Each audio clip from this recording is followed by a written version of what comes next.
Awas dulu ya, sebelumnya subscribe YouTube channel Sajian Sedap dan tekan tombol notifikasi untuk video masak terbaru lainnya. Kalau kamu suka video ini, langsung like, komen, dan share ke sosial media kalian semua ya. Yuk lanjut nonton videonya. Halo Sasa Lovers, bersama lagi dengan saya di Masak Bareng Corin. Nah, di hari ini saya akan membuat panada, ya kue khas Manado yang cukup populer. Nah, yang penasaran bagaimana cara buatnya? Tonton videonya sampai selesai ya. Nah, sebelumnya saya mau jelasin bahan-bahan yang diperlukan untuk membuat kue panada ini. Nah, ini dia bahan-bahannya. 250 gram tepung terigu protein sedang, 1/4 sendok teh baking powder, 1 sendok teh ragi instan, 1 sendok makan gula pasir, 1 butir telur, setengah sendok teh garam, 125 santan dari 1/4 butir kelapa, 150 gram ikan tongkol yang difilet, 1/8 sendok teh air jeruk nipis, 3 lembar daun jeruk dibuang tulangnya, 1 batang serai dimemarkan, 1/4 sendok teh garam, 1 sendok teh gula pasir, 100 ml santan dari 1/4 butir kelapa, 6 batang daun kemangi, petikin daunnya, 1,5 sendok makan minyak untuk menumis, dan ini ada bumbu halus dari 1 buah tomat kecil, 4 buah cabai merah, 2 buah cabai rawit merah, 5 butir bawang merah, 3 siung bawang putih, 2 cm jahe, 1 batang serai, dan 2 butir kemiri yang disangrai. Itu tadi bahan-bahan yang diperlukan untuk membuat kue panada. Nah, kita langsung ke proses pembuatannya ya. Nah, ini ada ikan tongkol, kita lumurin dulu dengan air jeruk nipis.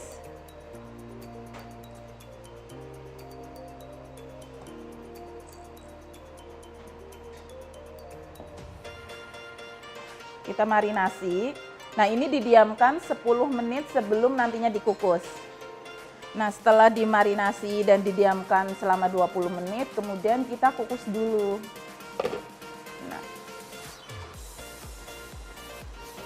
Nah, ikan tongkol ini kita kukus selama 20 menit atau sampai matang. Nah, ini ikannya sudah matang. Kita keluarkan. Nah, ini ditunggu agak dingin dulu, baru nanti kita akan suwir-suwir. Ikannya kita suwir-suwir kasar. Nah, ini emang ikannya itu ngeluarin kaldu, biarin aja. Nanti kita akan masukkan saat proses penumisannya. Nah, ini kalau ada duri-durinya boleh dibuang. Nah, ini udah cukup. Proses selanjutnya yaitu menumis bumbu halusnya. Nah, kita panaskan minyaknya.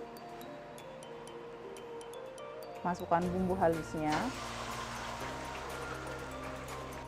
Daun jeruk, juga serai. Nah, ini ditumis sampai benar-benar harum, baru dimasukkan si tongkol suwirnya. Nah, ini bumbunya sudah mulai harum, kita masukkan tongkol suwirnya. Kita bubuhi dengan gula pasir, garam, dan juga santan. Nah, pastikan pas menumis bumbunya benar-benar harum agar hasil tumisannya itu tidak bau langu. Nah, ini kita masak sampai meresap ke dalam ikan tongkolnya. Nah, ini bumbunya sudah meresap. Nah, ini dimasak sampai benar-benar kering. Supaya pas saat nanti dimasukkan ke dalam isian panada, si panadanya itu tidak gampang bocor. Sebelum diangkat, masukkan daun kemanginya. Nah, ini diaduk cukup sampai layu aja supaya aromanya tetap kuat nantinya. Nah, ini kita bisa matikan apinya. Nah, ini udah jadi isiannya, tinggal kita dinginkan, dan proses selanjutnya nanti akan kita buat kulit panadanya. Sambil menunggu isiannya dingin, kita buat kulitnya terlebih dahulu. Nah, untuk membuat panada di sini menggunakan tepung terigu protein sedang. Nah, tepung protein sedang itu bisa membentuk serat yang bagus, namun teksturnya tetap lembut. Nah, ini bahan keringnya dicampur menjadi satu. Ini gula pasir. Terus kita pakai Vermipan atau ragi instan. Nah, pastikan ragi instannya masih dalam keadaan baru. Jangan gunakan ragi instan yang sudah terbuka lama. Nah, ini kita pakai 4 gram atau kalau kita takar dengan sendok ukur itu 1 sendok teh. Nah, ini kita aduk rata dulu. Terus kita pakai 1/4 sendok teh baking powder. Setelah bahan kering tercampur rata, kita masukkan telurnya.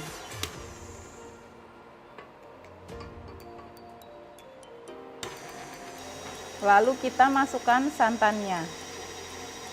Sedikit demi sedikit ya.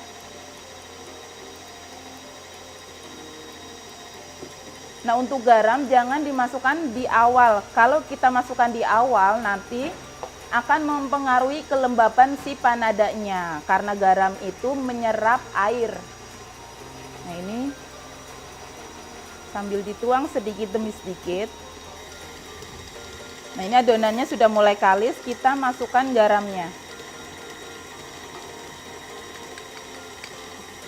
Nah, ini diulenin sampai elastis.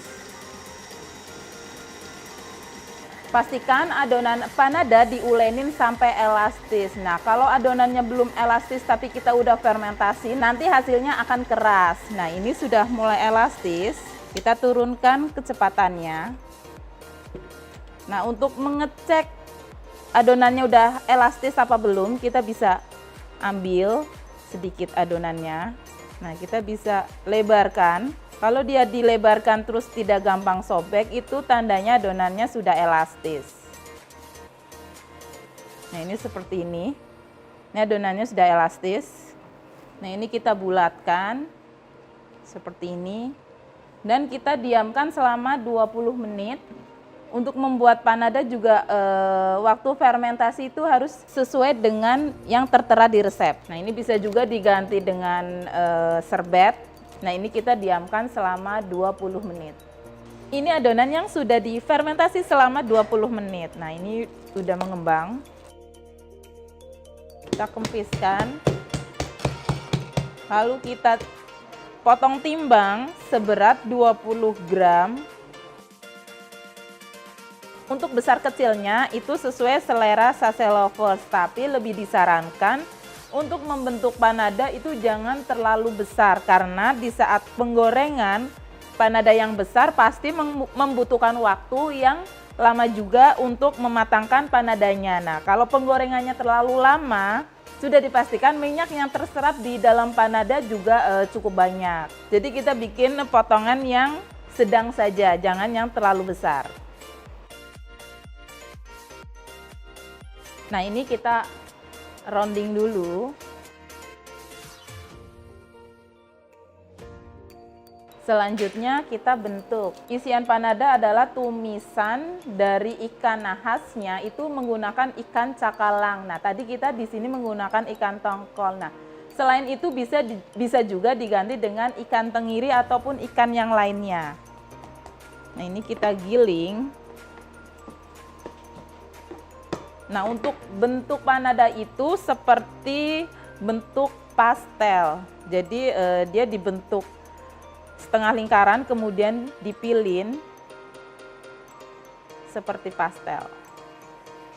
Nah, ini kita isi dengan bahan isiannya.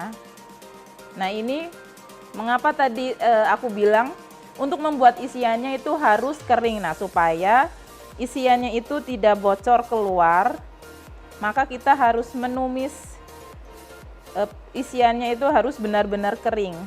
Pastikan saat memilihnya itu benar-benar rapat supaya saat digoreng nanti tidak terbuka.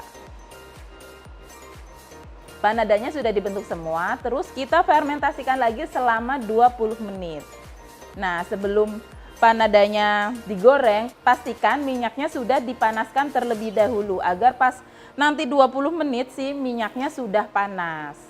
Nah, ini sudah 20 menit. Sebelum digoreng, kita pilin kembali supaya bentuknya masih cantik dan tidak gampang bocor saat digoreng.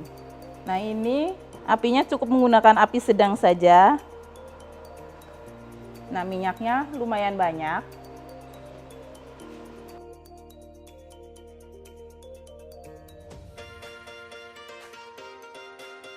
Perlu diperhatikan, menggoreng panada itu jangan terlalu sering dibolak-balik, karena kalau kita sering membolak-baliknya, panada akan lebih banyak menyerap minyak. Jadi cukup sekali balik saja.